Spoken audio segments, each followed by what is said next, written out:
This episode of Travel Tales and Tips takes us around the globe to Phuket, Thailand. Phuket is an island located in the southernmost portion of Thailand. It's also Thailand's largest island. Phuket has a party image, and for a reason. Patong, Phuket's most popular beach, is the party capital of Asia. We're staying in the northernmost portion of Karan, just outside the craziness and to the south of Patong, but still close to the action. On day 1, we'll relax at the resort, soaking up some sun and taking advantage of the gourmet cuisine. On day 2, we'll venture off of the island and head to Phang Nga Bay for kayaking, cave exploring, and a visit to the famed Muslim floating fishing village, Koh Phangan. And on day 3, we'll head out to the gorgeous Phi Phi Islands for some sunbathing, snorkeling, sightseeing, and general monkeying around.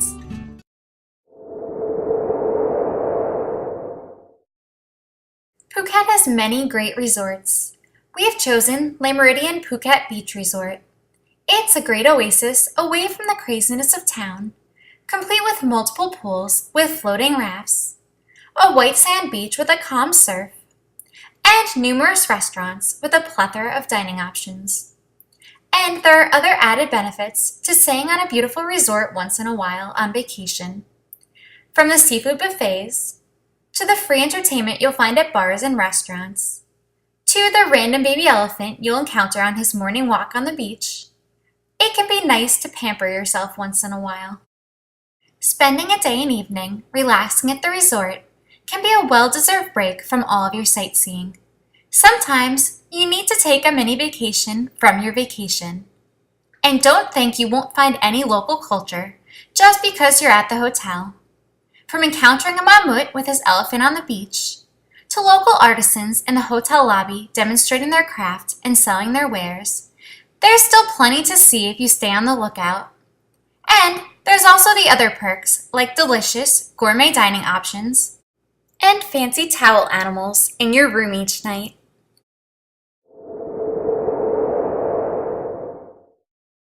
It's day 2 here in Phuket, and after a day of relaxing at the resort, we're well rested and ready to get out and explore the surrounding area. We're going on a small group day tour of Phang Nga Bay with local company. I love exploring a place myself, but sometimes a tour is the way to go. We'll be picked up directly from our hotel. The tour company will take care of all of the sightseeing and the boating, and the group will be a nice, small size so we can make some new friends, but not have to feel like we're a part of a cattle call. Phang Nga is a shallow bay with nearly 46 islands and countless little islets. The most famous site in Phang Nga is Koh Teppu, more commonly known as James Bond Island, a limestone rock known to tourists for its appearance in the 1974 James Bond classic, The Man with the Golden Gun. After a short boat ride, we arrive at a small island to explore a cave on foot. And after walking through the darkness in calf-high water with our flashlights, we come out into an open area completely surrounded by limestone cliffs, a hidden cove that can only be entered at low tide. The mangrove trees here make for a fun photo op, but we'll see plenty more mangrove trees along our journey. Mangrove trees are trees or shrubs that grow in saltwater along the coasts in tropical climates. Their roots are quite distinctive. Any root parts above the waterline channel oxygen to the parts of the plant below the waterline, keeping it alive. Mangrove forests are home to hundreds of different species, providing a safe haven for young birds, fish, and shellfish. They're extremely important to the ecosystem of southern Thailand and should be treated with care.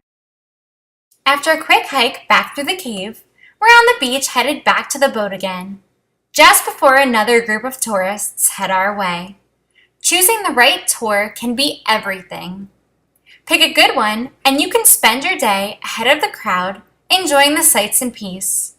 Pick a bad one, and you can spend your day being a contributor to the crowd. Next, we'll take the boat to a spot where we can hop into a canoe, to ride around Penang Island and get an up-close view of the island's limestone cliffs from the water. For the most part, we'll just sit back and relax while we're paddled around by a local expert. Except for this photo op, where we got to pretend we actually did some of the work. The guide took us through a very interesting cave and sheltered area during our paddle as well. It couldn't be reached by any other means but boat, which added yet another reason to why this stretch was probably my favorite part of the day trip. Seeing the makeup of one of these islands up close, and all of the hidden caverns and tidal pools in just one small area, made me realize that you could study this tiny section of the globe for an entire lifetime and not see the half of it.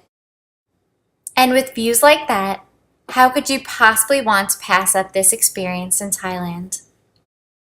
The other great thing about taking a tour is that guides always know the best photo stops. You don't have to worry about getting good shots together. They'll make sure of it. Plus, you have an expert photographer to make sure all of your best memories get captured along the way. Our next stop is the famed Koh Teppu, or James Bond Island, featured in The Man with the Golden Gun. We'll just view it from the piece of the boat rather than attempt to land on the sand behind it, which has become a bit of an overcrowded tourist trap. Besides, the view is just as good from here. Next, we're off to Koh Phangan, the famed floating Muslim fishing village, for a quick tour and a seafood lunch. The village, built on stilts by Indonesian fishermen about 200 years ago, has approximately 315 families living permanently on the island. Built on stilts, the majority of the village relies on the bay for protection. Only a tiny portion of the village is built on solid land, mainly its mosque. Narrow paths made of uneven wooden planks lead you throughout the village and tiny shops. While many of the villagers rely on fishing to make a living, they also supplement their income with tourism money. You'll find stalls selling their wares everywhere.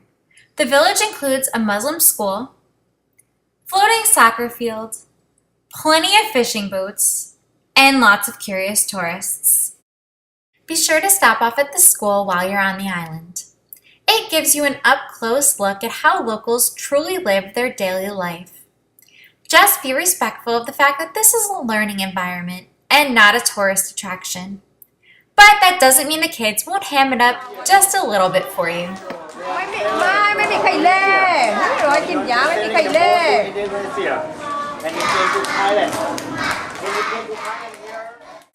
And we'll finish up our little cultural tour with a seafood lunch and a phenomenal view. After filling up, we are headed into the rainforest on yet another island. The big stop here is to climb the big tree. It's immense. At over 1,000 years old, it makes you feel quite insignificant. The stop-off also gave us a chance to see yet another diverse part of the ecosystem in the area, and to have yet a few more photo opportunities. Next, it's back to the boat and to yet another island for some snorkeling. I didn't find much to see in this location, but the view is quite pretty, and it was nice to be able to cool off at the end of the day. On our way back, we'll make one final stop for a little education on bird's nest soup. Considered a delicacy in China, the nests are harvested each year from caves and used to make soup. The famous nests are created by a bird called the swiftlet, using their gummy saliva. This saliva is worth more by weight than gold. Thus, the caves must be guarded 24 hours a day against thieves. The watchman, like the one pictured here, must never leave his post. I can imagine watching birds' nests grow can probably get quite boring, but I guess at least it pays well. For our final day in Phuket, we'll go on its most popular and beautiful day trip, the Phi Phi Islands, the perfect way to cap off an amazing trip. Phi Phi Islands, where they filmed the movie The Beach with Leonardo DiCaprio, are beautiful and amazing to see. Trying to avoid the crowds can be a bit tough, and the ride here is a little rough, but it's worth it. Our first stop this morning is Bamboo Island. It's actually my favorite stop. We practically have the beach to ourselves. Perfect white sand, calm teal surf, and a picture-perfect view of Mosquito Island across the way. It's a relaxing break after the very bumpy ride we took out here. On the bright side, our tour guide says the ride back will be with the waves instead of against them, so it won't be nearly as bad.